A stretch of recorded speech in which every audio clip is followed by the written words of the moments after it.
পকেটে টাকা থাকছে না বা ঋণের জালে জড়িয়ে পড়েছেন, তবে শিবরাত্রির দ্বিতীয় প্রহর আপনার জীবনের মোড় ঘুরিয়ে দিতে পারে। 15ই ফেব্রুয়ারি শিবরাত্রি দ্বিতীয় প্রহর রাত্রি 9:23 থেকে 12:44 পর্যন্ত।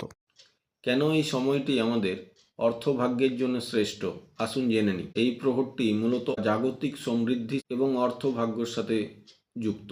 এই প্রহরে শিবলিঙ্গে বিশুদ্ধ দই দিয়ে অভিষেক করুন। শাস্ত্রে বলা হয়েছে দই দিয়ে শিবলিঙ্গ অভিষেক করলে মা লক্ষ্মীর কৃপা পাওয়া যায় এবং দীর্ঘদিনের আটকে থাকা অর্থ ফিরে আসে।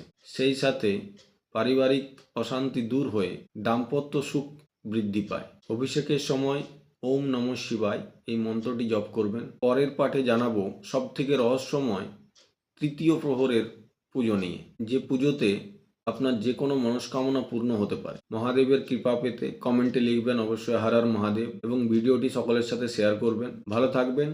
জয় মাতা।